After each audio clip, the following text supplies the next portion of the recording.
नमस्कार छात्रों, एक बार फिर मैं संज्ञा के विकारी तत्व, संज्ञा शब्द को हमने पिछले वीडियो में देखा, पढ़ा, जाना, समझा। पर संज्ञा एक विकारी है। विकारी का अर्थ होता है जिसमें परिवर्तन हो, बदलाव हो, और वह बदलाव किसके कारण होगा? लिंग के कारण। तो संज्ञा एक विकारी तत्व है। तो किससे विकार होंगे? लिंग से होते हैं, वचन से होते हैं, कारक से होते हैं, काल से होते हैं। इनसे परिवर्तन हो जाते हैं संज्ञा से। तो उस संज्ञा के विकारी तत्व में से पहला जो टॉपिक है वह है आपका लिंग। लिंग का अर्थ होता है जेंडर, अर्थात हिंदी भाषा में लिंग जो होते हैं वो पुल्लिंग होते हैं या स्त्रीलिंग। उसी के आधार पर इसकी परिभाषा की जा सकती है। शब्द के जिस रूप से पता चले कि वह पुरुष जाति का है अथवा स्त्री जाति का है, उसे आप लिंग कहते हैं। जैसे सीता कहने से आपके मन में स्त्री जाति का बोध होगा। राम कहने से आपको पुरुष जाति का बोध होगा। बालक कहने से आपको पुरुष जाति का बोध होगा। लड़की कहने से स्त्री जाति का बोध होगा। तो आप कहेंगे सर ये स्त्रीलिंग है और लड़का जो है पुल्लिंग है। छात्र पुल्लिंग है, छात्रा स्त्रीलिंग है। तो इस प्रकार से आप पुरुष और स्त्रीलिंग की पहचान। तो लिंग के दो भेद होते हैं। उसमें है पहला पुल्लिंग। जैसे पुल्लिंग में आपने लिखा राम, छात्र, भारत, ये सभी पुल्लिंग जिसमें पुरुष जाति का बोध हो, ऐसे शब्दों को हम क्या कहेंगे? पुल्लिंग शब्द। जिससे स्त्री जाति का बोध हो उसको हम क्या कहेंगे? स्त्रीलिंग। जैसे छात्रा, देवनागरी लिपि,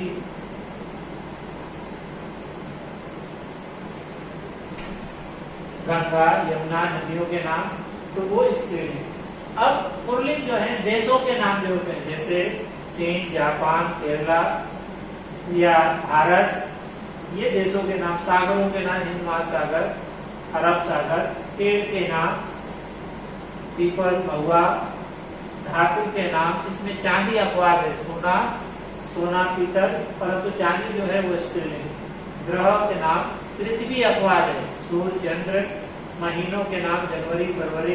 रत्नों के नाम, पंगाम, पन्ना, नीलम। रत्नों के नाम, ये सभी जो है पुल्लिंग शब्दों के अंतर्गत आते हैं। स्त्रीलिंग शब्दों में लिपि के नाम, जैसे लिखा देवनागरी, ब्राह्मी लिपि। नदियों के नाम, गंगा, जमुना, सरस्वती। भाषा के नाम तो हिंदी, मराठी, गुजराती। तिथि प्रथमा, द्वितीया, तृतीया। बेलों के नाम चूही, चमेली। ऐसे जो है बेलों के नाम भी स्त्रीलिंग होते हैं। उभयलिंग, कुछ शब्द जो है उभयलिंग का अर्थ होता है कि जो स्त्री और पुरुष दोनों जातियों के लिए वो कॉमन हो। अर्थात जैसे प्रधानमंत्री स्त्री भी हो सकती है और पुरुष भी हो सकता है। जैसे प्रतिभा पाटिल, वो महिला थी, वो भी राष्ट्रपति थी, तो राष्ट्रपति। प्रधानमंत्री जो है महिला जो है आप इंदिरा गांधी जो है वो महिला थी। अभी जो हमारे प्रधानमंत्री जो हुए हैं वो कौन है? नरेंद्र भाई, वो जो है प्रधानमंत्री। ये कॉमन है, कोई भी हो सकता है, स्त्री भी हो सकता है या पुरुष। तो प्रधानमंत्री उभयलिंग है, कॉमन। राष्ट्रपति, मैनेजर, ऐसे शब्द जो है उभयलिंगी शब्दों में भी पाए जाते हैं, जो दोनों लिंगों में पाए जाते हैं। नित्य पुल्लिंग होने हैं, कुछ शब्द ऐसे हैं कि जो हमेशा पुल्लिंग ही रहते हैं। उनको स्त्रीलिंग बनाने के साथ उनको मादा शब्द का आपको प्रयोग करना पड़ेगा। जैसे खटमल एक जीव होता है जो खाट में पड़ता है और वह सोते हुए काटता है, वह खटमल। बिच्छू, उल्लू, भेड़िया, बाज आदि जो है ये नित्य पुल्लिंग, हमेशा ये पुल्लिंग ही पाए जाते हैं। इनको स्त्रीलिंग बनाने के लिए आपको मादा शब्द जोड़ना पड़ता है, मादा का ट।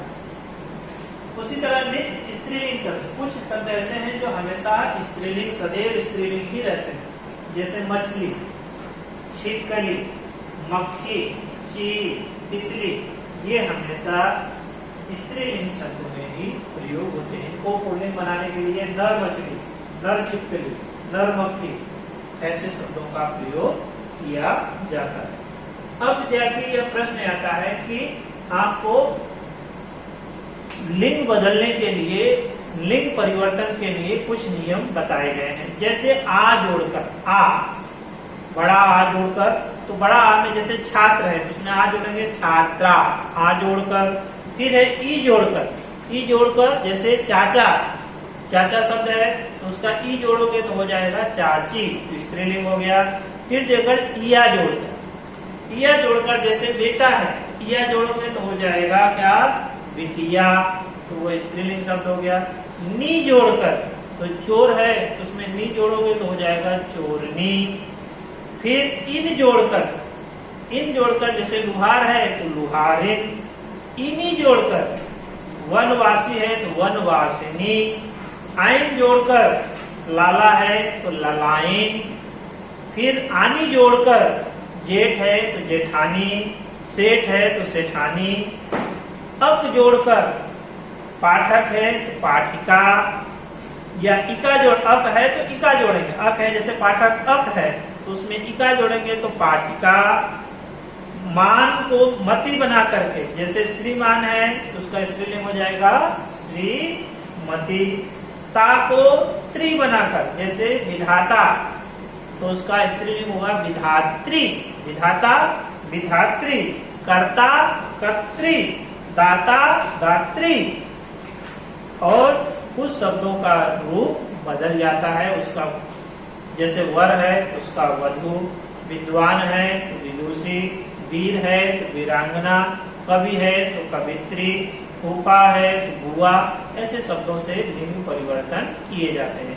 तो लिंग परिवर्तन के आपके पाठ पुस्तकों में कुछ 12-13 नियम जो मैंने बताए उस रूप में लिंग परिवर्तन किया जाता है। और आप नियमित अभ्यास करते रहेंगे तो लिंग संबंधी आपकी अशुद्धियां नहीं होंगी। लिंग को आपने अच्छी प्रकार से जान और समझ गए होंगे, ऐसा मेरा मानना है। लिंग से संबंधित जो भी अभ्यास कार्य होंगे वो आपको भेजे जाएंगे।